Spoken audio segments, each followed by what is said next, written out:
স্বাধীনতার 53 বৎসর যাবৎ হাওর তথা ইটনা মিটার ও নষ্টগ্রামের জনপদের প্রায় 5 লক্ষাধিক জনপদের এলাকা এক অর্থে রাজনৈতিক জিম্মি দশা তথা একটি পরিবারের রাজনৈতিক জিম্মি দশার মধ্যে হাওরবাসী জিম্মি ছিল। বিপ্লব পরবর্তী সময়ে সারা বাংলাদেশের ন্যায় হাওরবাসী নিজেদের মধ্যে এক ধরনের একটি মুক্ত ভাব তথা একটি স্বাধীন চেতা ভাবনা তাদের মধ্যে জাগ্রত হয়েছে, যা হাওরবাসীর মধ্যে এক ধরনের আনন্দের এবং একটি উৎসবের ন্যায় হাওরবাসী একটি মুক্ত হাওর জনপদকে আগামীতে প্রত্যাশা করে। এই পারপাসে যদি বলতে চাই,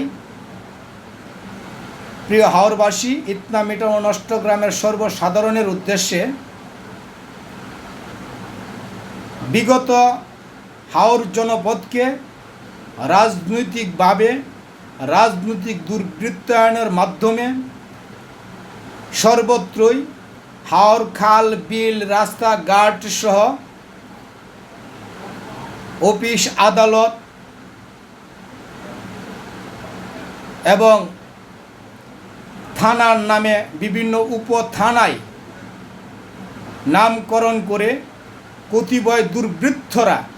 যেভাবে হাওরবাসীকে দীর্ঘদিন যাবৎ নির্যাতন নিপীড়ন নিষ্পেষণ করে আসছিলেন, আজকে বিপ্লব পরবর্তী এই মুক্ত অবস্থায় সারা বাংলাদেশের ন্যায় বাংলাদেশ বিজিবির পক্ষ থেকে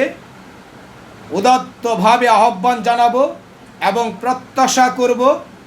রাজনৈতিক পট পরিবর্তনে হাওরবাসীকে নতুনভাবে স্বাধীনতার প্রকৃত স্বপ্নসাৎ উপভোগ করার লক্ষ্যে বিগত দিনের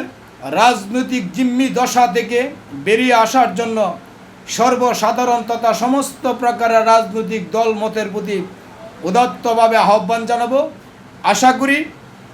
হাওরের পূর্বের ন্যায় আর জিম্মি দশার রাজনীতি হাওরবাসীর উপর আর স্ট্রিম রোলার চালানো বন্ধ করবে এবং কোনো অবস্থায় দুর্বৃত্তায়নটা আবার যেন নতুন রূপে নতুন আবরণে ভিন্ন রাজনৈতিক দলের ছত্রছায়ায় যেন হাওরবাসীর উপরে আবার জিম্মি দশার ন্যায় নিপীড়ন নির্যাতন এবং নানা ধরনের অবিচারের রাজ্যতা শাসন করতে না পারেন সেই ব্যাপারে হাওরবাসীকে সজাগ থাকার জন্যে বাংলাদেশ বিজিবির পক্ষ থেকে উদাত্তভাবে আহ্বান জানাচ্ছি।